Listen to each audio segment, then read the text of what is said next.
Hi all, I'm Cullen Haynes and welcome to LawLive, live with Cullen Haynes, episode 71 of the LawLive show. I think we've been going since 2022, 2023. Where has the time gone? But I'm excited to bring on my next guest because it's very timely with two rate reductions and a third one looking to be locked in very soon, potentially next month in July, which will be great.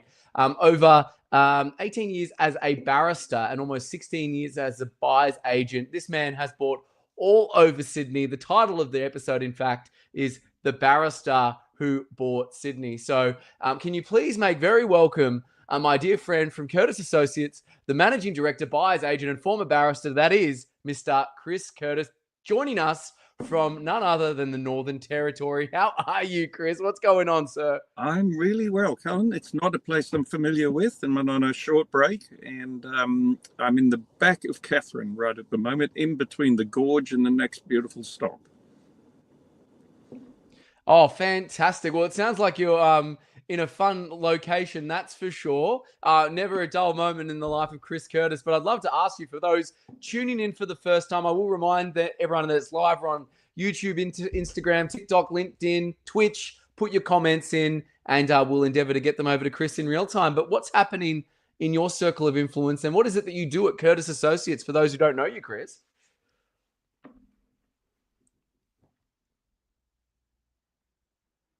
There we go. I think obviously in the Northern Territory, it's a bit patchy.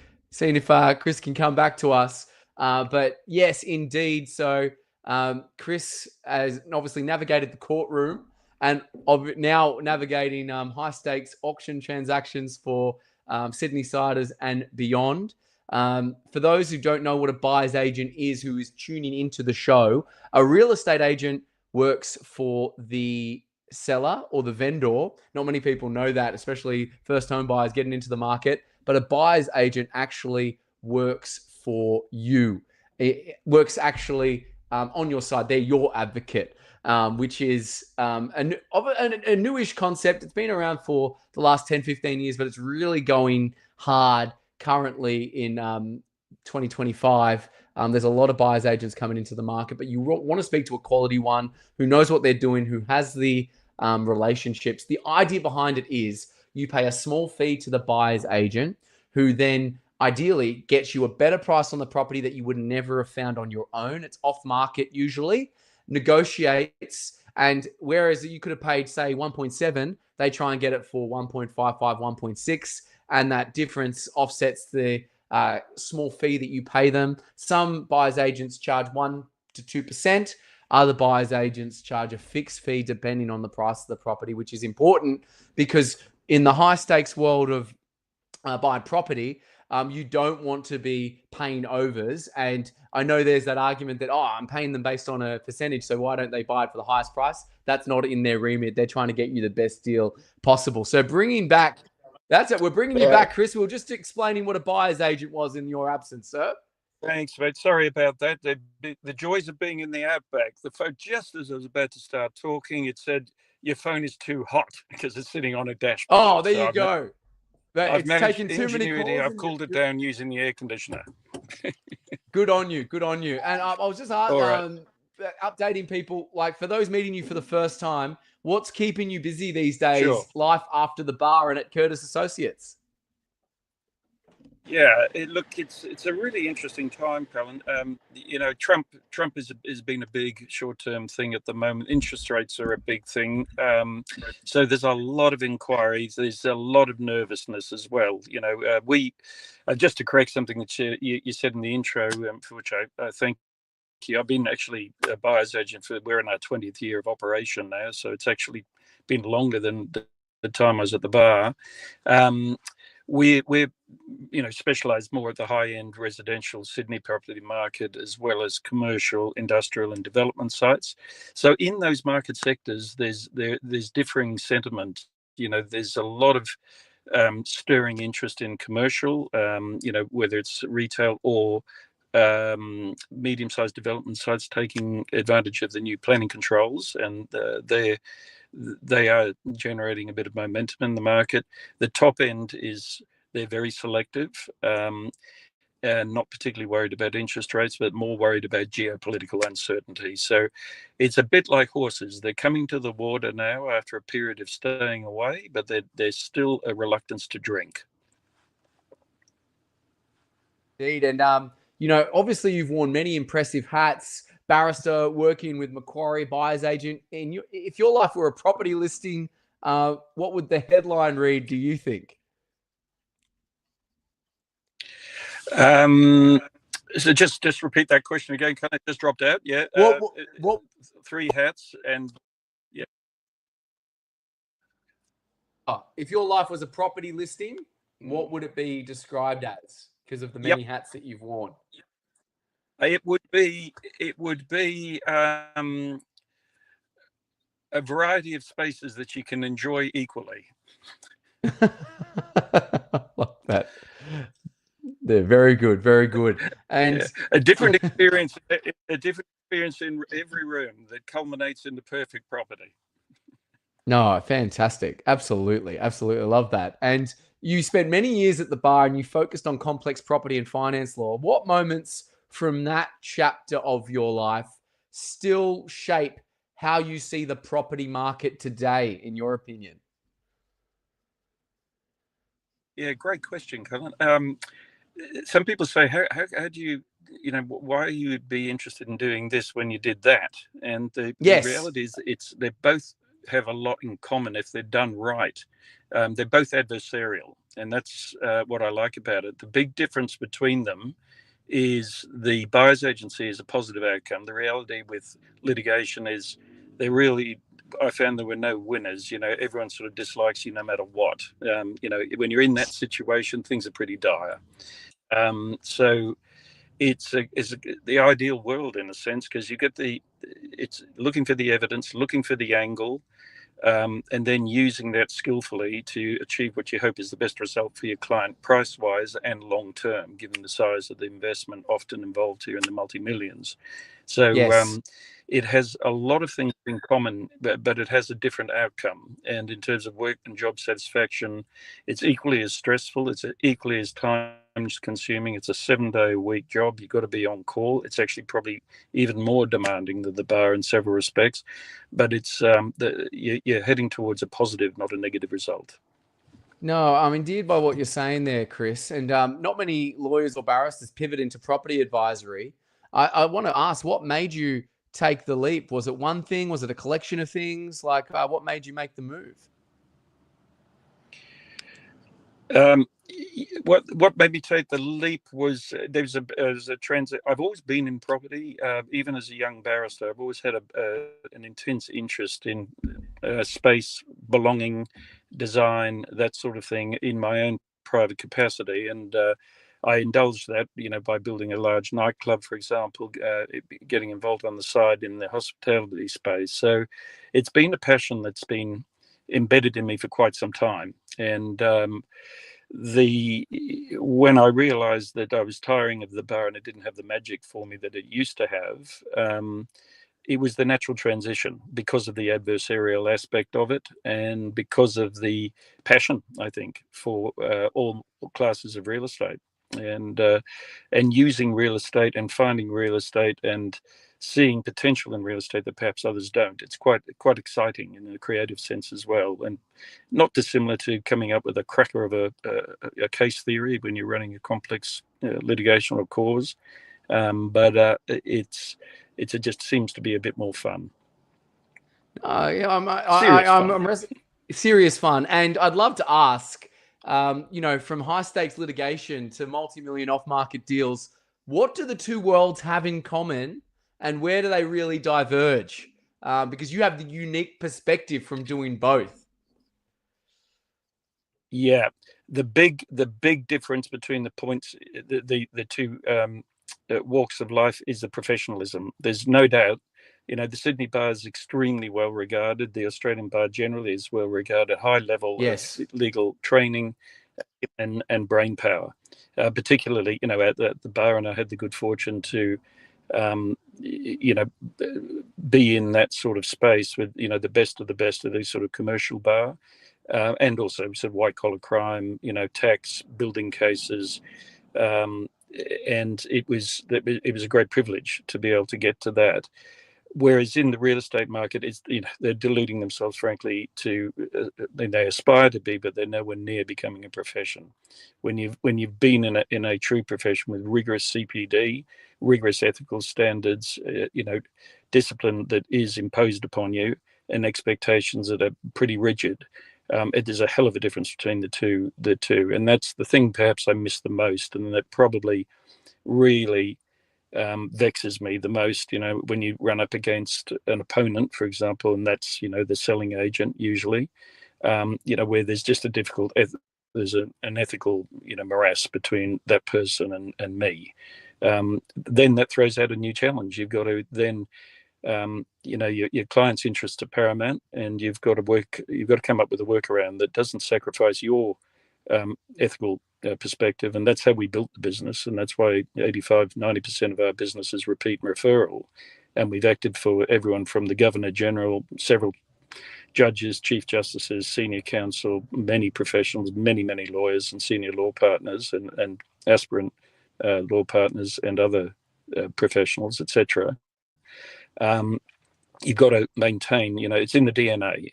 Once a lawyer, always a lawyer. And if you've been, I was admitted in 85. That's 1985, not 1885, and it's part of your DNA, and so it's striking that balance in the interest of your client, which itself creates an interesting intellectual challenge. And that's not to say there's not some very good estate agents out there who have a disposition which makes them quite professional.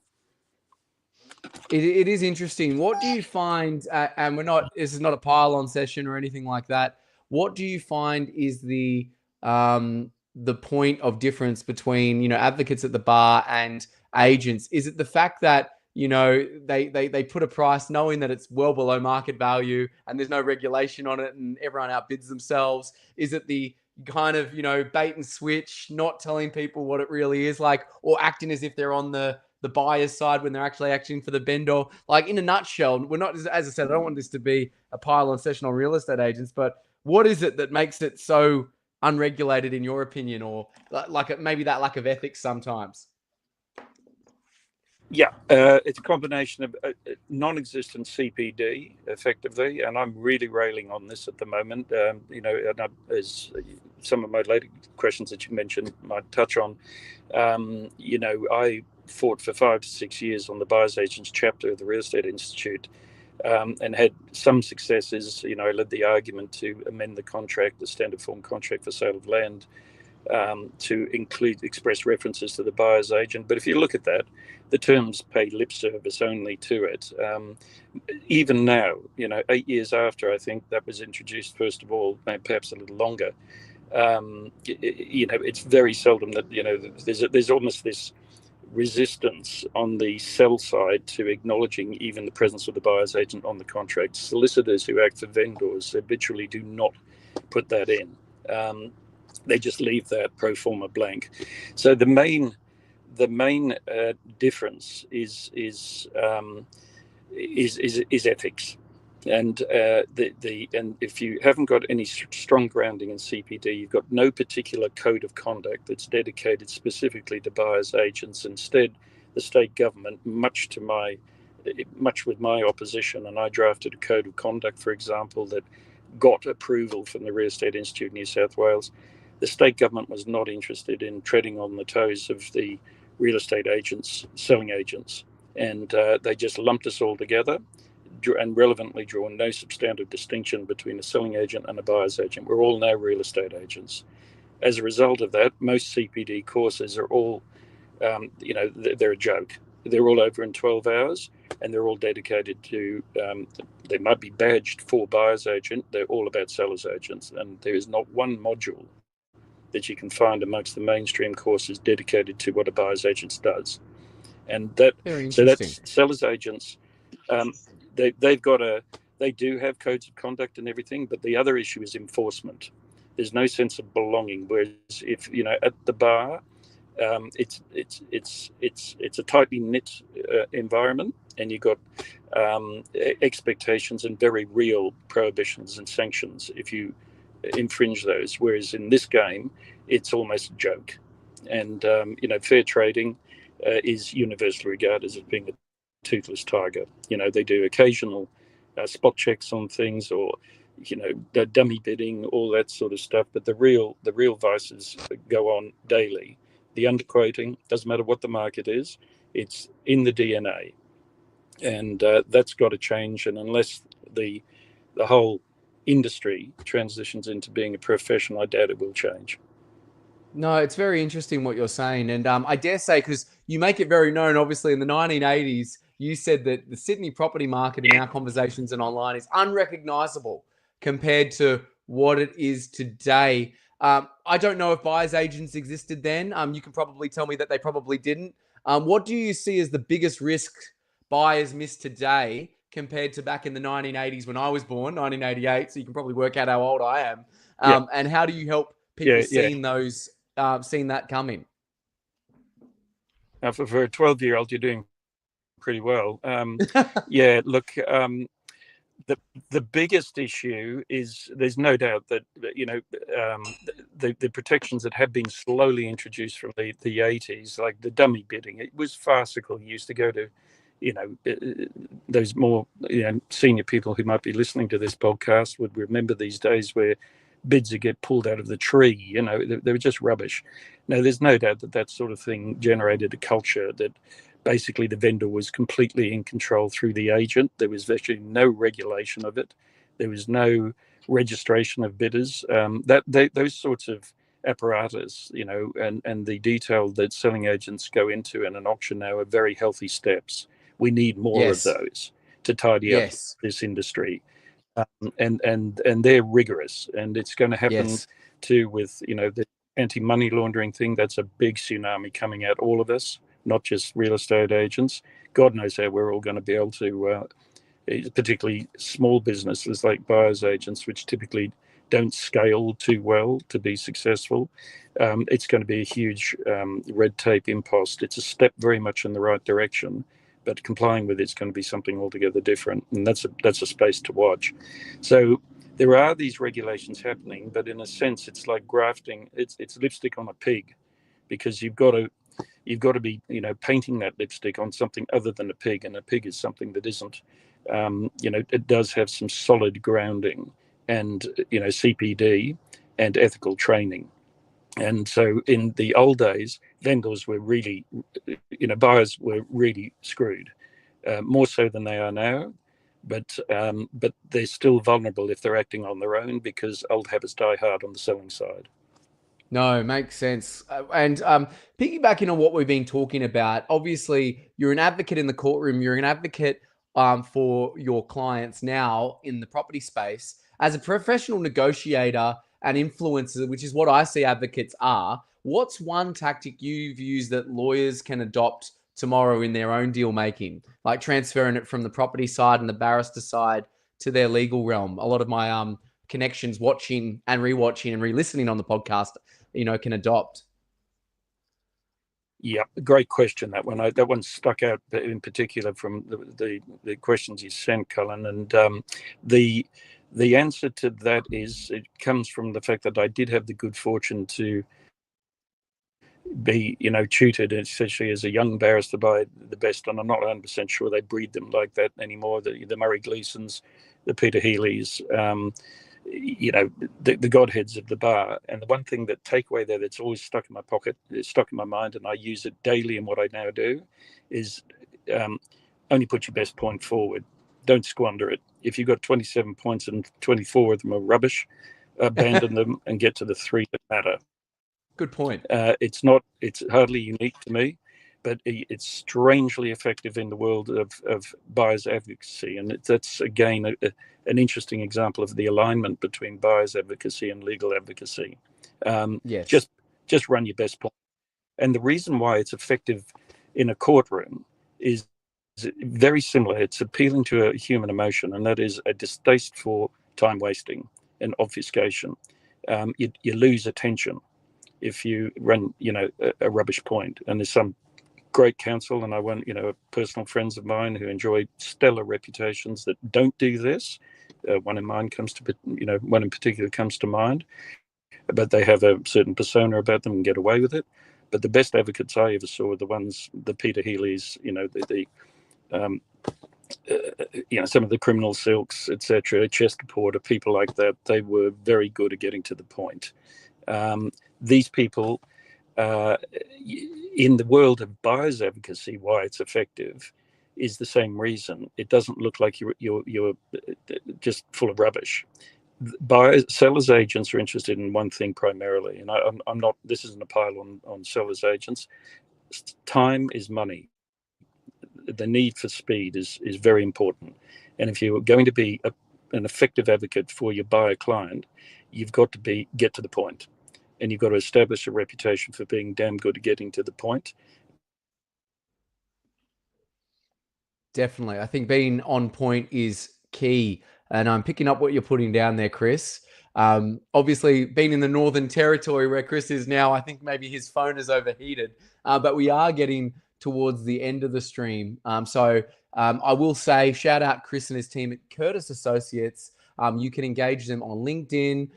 Their team has obviously a website, curtisassociates.com.au.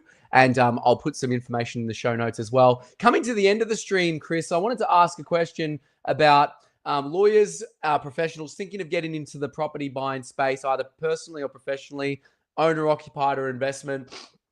What are your 3 top tips, or number 1 tip to keep it relevant, as you were saying earlier, to save them from making a multi-million or, hundreds of $1,000 mistake? I guess, what's your number 1 thing, letting you come back from the burning sun in the Northern Territory, that people should know?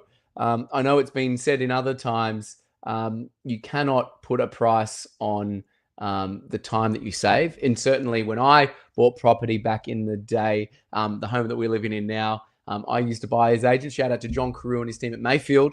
They helped me buy our beautiful place in French's Forest in the Northern Beaches. A lot of people say it's not the Northern Beaches. There's actually a Facebook group, and it says French's Forest is not the beaches. But nonetheless, we digress. That time that I saved buying this place and a couple of my investment properties, I wouldn't have been able to do. I didn't have the time to look at them, and it probably saved me weeks and weeks of work. And this property was, one of those off-market gems that you never find. So highly recommend it. And obviously pick the right one, like John Carew and obviously Chris Curtis and his team at Curtis Associates. But we'll see what happens. I think we may be tuning out from the Northern Territory. So perhaps we'll wind it to a close. Thank you, Chris, for joining. Thank you, everyone, for watching on this fine Wednesday, the 11th of June. It's proudly supported and powered by Legal Home Loans, the firm that we founded back in 2018 for lawyers looking to get the edge and the unfair advantage in the market. We'd love for you to get in contact. We'll be uploading this to Spotify and Apple or wherever you get your podcasts. We're at a bit of a backlog because I've been on daddy duty and whatnot with the 2 under 2, but nonetheless, we'll get to it. And of course, if you haven't checked out my new book, best-selling on Amazon, The Laws of LinkedIn, feel free to. 23 laws to attract your ideal clients, build a loyal following, and make 7 figures on LinkedIn. Feel free to get it. Paperback, Kindle, and now Audible. But nonetheless, this is all about you. Have a great day. I'll give you your time back, everyone. Thanks so much for tuning in. Bye for now. Take care. Make it count.